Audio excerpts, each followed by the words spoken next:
মুরগি বা হাঁসের বাচ্চা যখন হ্যাচারিতে ডিম থেকে ফোটে তখন তাদের সঙ্গে তাদের মা থাকে না। সেই জন্য তাদেরকে বাড়ি আনার পর বিশেষ করে নজরে রাখতে হয় এবং যত্নে রাখতে হয় অন্তত প্রথম 7 দিন পর্যন্ত। 7 দিন পর্যন্ত তাদেরকে আলাদাভাবে যত্নে নিরাপদে রেখে তাদেরকে মূল ঘরে তাদেরকে ছাড়া যেতে পারে।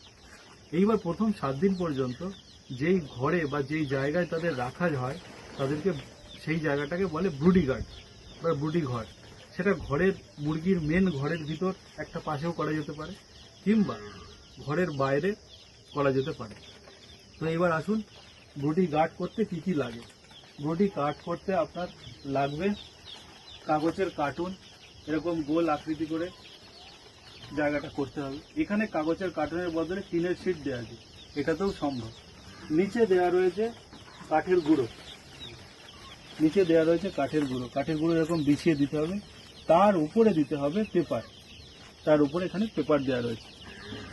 তারপরে যদি আপনি এই জায়গাটা ব্রুডি গার্ডের জায়গাটা যদি বাইরে করেন তাহলে বাইরে এর উপর দিয়ে নেট লাগাতে হবে যাতে কাক বা অন্য শিকারী প্রাণীরা আক্রমণ না করতে পারে। এবং গরম দেওয়ার জন্য, যেহেতু এদের সঙ্গে এদের মা নেই, ওই জন্যে গরম দেওয়ার জন্য একটি বাল্বের ব্যবস্থা আছে যাতে গরমটা এদের লাগে। এবং যেখানে বিদ্যুতের ব্যবস্থা নেই সেখানে কয়লার আঁচ দিয়েও এই গরমটা দেওয়া যেতে পারে। আপনার থাকা জিনিস দিয়ে এদের জন্য একটা ঘর তৈরি করুন। যেরকম এখানে বাড়িতে পুরানো বিস্কুটের কার্টুনকে ব্যবহার করা হয়েছে, গোলাকৃতি একটা আকৃতি দেওয়া হয়েছে। তো 50টা মুরগির জন্য এদের 4-5 ফুট একটা গোলাকৃতি জায়গার প্রয়োজন। এখানে দেখুন 50টা মুরগির জন্য 4-5 ফিট আগে একটা গোলাকৃতি জায়গা করা হয়েছে। এবং নিচে বেচাতে হবে আপনার কাঠের গুঁড়ো অথবা শুকনো পাতা আপনি বেচাতে পারেন। তো এখানে কাঠের গুঁড়ো কিন্তু 2 ইঞ্চি করে, বা পাতাও যদি দিতে চান তাহলে 2 ইঞ্চি করে বেচাতে হবে। তার উপরে আপনার পুরনো পেপার বেছানো হয়েছে। পুরনো পেপার বেছানোর পর আপনি মুরগির বাচ্চা এখানে ছাড়তে পারেন। বাচ্চাগুলো কিভাবে রাখবে, প্রথমে দেখুন এই যে আমার হাতে রয়েছে প্রি স্টার্টার খাবার, যেটা মুরগির বাচ্চা একদম প্রথম অবস্থায় খায়।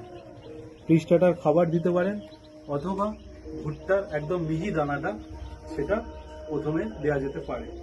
আর কেমন ভাবে দেবেন দেখুন, এখানে সব ছড়িয়ে খাবার দেওয়া আছে, ছড়িয়ে খাবার দেওয়া আছে। ওরা এইভাবে খাবে। আর খাবার দেওয়ার সঙ্গে সঙ্গে জল রয়েছে, জলে গ্লুকোজ এবং ইলেকট্রোলাইট মেশানো আছে।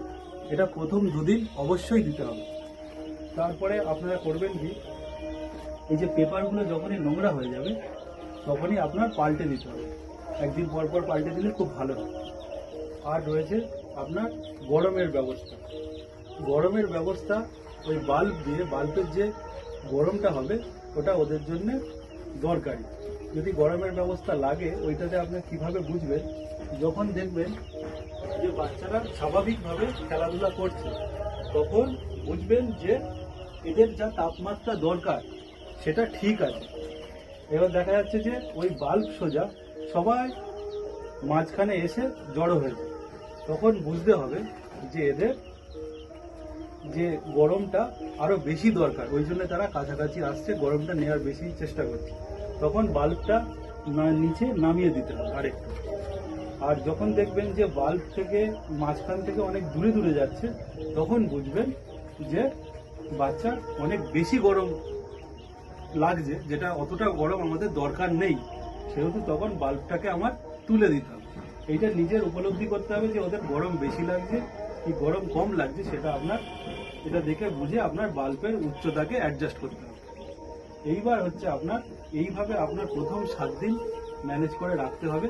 তারপরে আপনি মূল ঘরে তাদেরকে ছাড়তে পারেন। এবং বাল্বটা যে রাখতে হবে, বাল্বটা একদম ব্রুডিং এর ঠিক যেন মাঝখানে থাকে, মাঝখান বরাবর বাল্বটাকে রাখতে হবে।